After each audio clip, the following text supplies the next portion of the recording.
25 years ago to make a live-action G.I. Joe movie that was pre-CGI. The ability to do the effects just wasn't there. Capture. Technology has finally arrived that you can do something of this scope and do it the way it should be done. All right, so now we're going to do it with some action. We're going to roll into this one. The show nearly tripled in scope and size as we got through the film. It's a lot of fun, I gotta be honest with you. There are so many different kinds of things to do. It's pretty much got everything under the sun. I've got massive architectural set extensions and environmental extensions to do. There's weaponry. There's aircraft, watercraft, just about everything I could think of that I'd want to do. Character animation, super robotic people, it's a wild challenge. From the time of conception and budgeting to the point at which we're finishing the film, we have literally tripled our shot count and probably doubled our complexity for all the visual effects shots in the movie.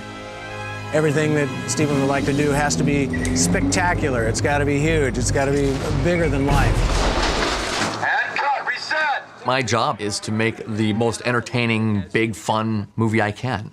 And as we went along, we just kept evolving and evolving it, and it got bigger and bigger. The funny thing was that we were sitting in a production meeting one day, and the quote that we have from Steve, which is kind of our daily mantra, he said, generally speaking, overdo things.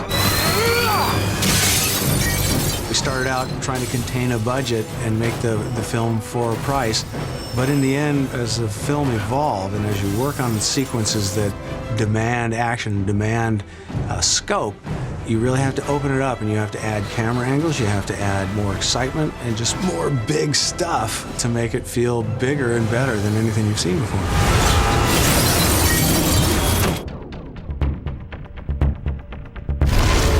When we started designing the film, a couple of the sequences that we had in mind were the convoy attack, which is at the very beginning of the film where the bad guys attempt to steal the warheads and fail.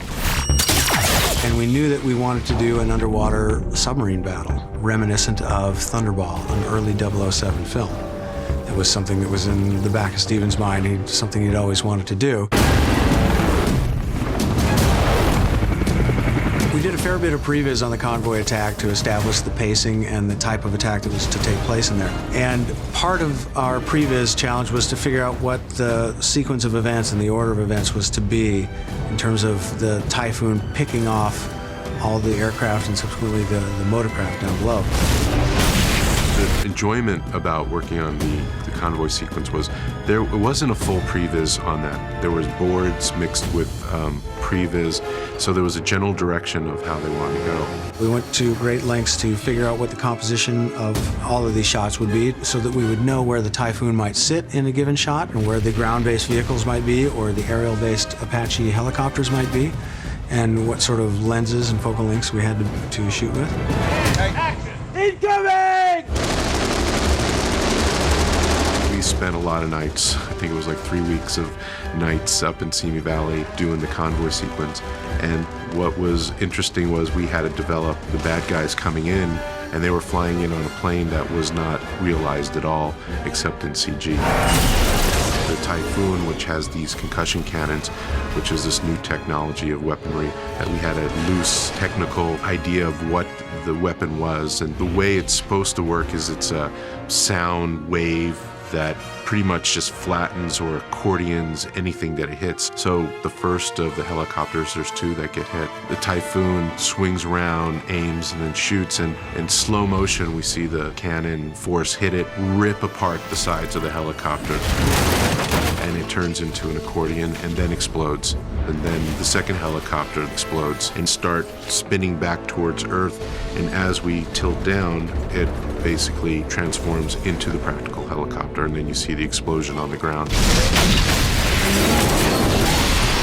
So these are the live-action components of a shot where we see our Special Forces helicopter getting hit by a concussion cannon and imploding and then exploding and then falling to the ground. We had the B side of the plate of the actual practical and the ground, but the whole A side, the sky, the mountain backgrounds, and the actual helicopter, we had to build that environment and then match move it into the practical plate. And here you're looking at a first stage simulation of the compression on the aircraft as it's being hit by the concussion cannon. and then sort of a quick, easy blend into the live action component so that we can see, timing, camera angle, and sort of work out where the blend will happen to the live action explosion. And of course now the final piece where you see the concussion cannon component hitting the aircraft, the accordion style crumpling, and then the explosion, this time without the crane and all the other live action components. But you can see now that it's a seamless blend right into the live action component and the explosion on the ground. Once the destruction starts, then you're good, because it's just getting the believability of what this technology is and how it works. Once you start seeing it, I don't think it matters. You're like, this is kick-ass, it's ripping this thing apart, and next time it shoots, it's going to be even worse. So that's kind of the feel that we needed to get our point across.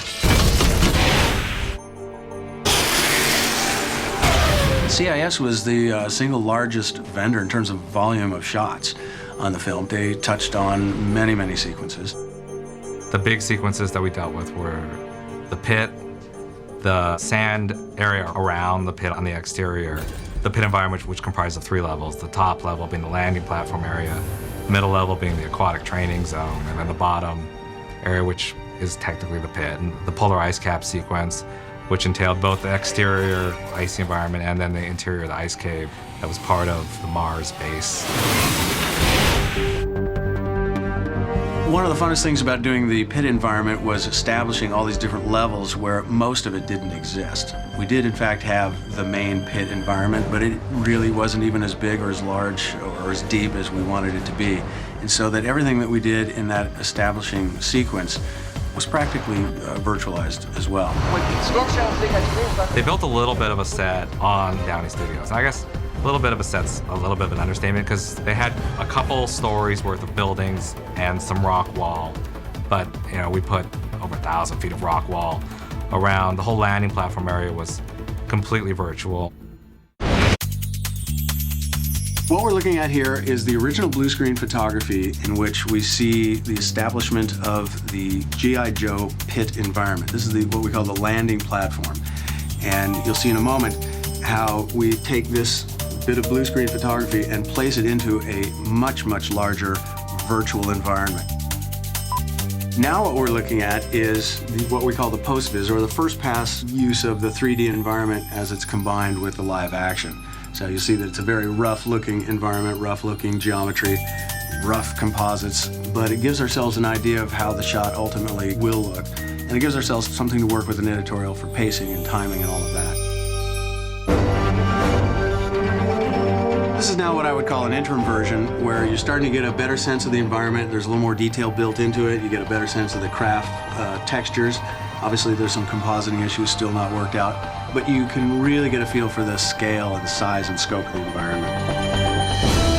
And of course, now the final piece where you see the detailed surfaces of the craft, you get a very strong sense of all the detail, the number of craft, how deep it goes, the scale by virtue of all the people involved. The hundreds of layers of steam and sparks and atmospheric layers that are built into it, just the sheer number of digital characters.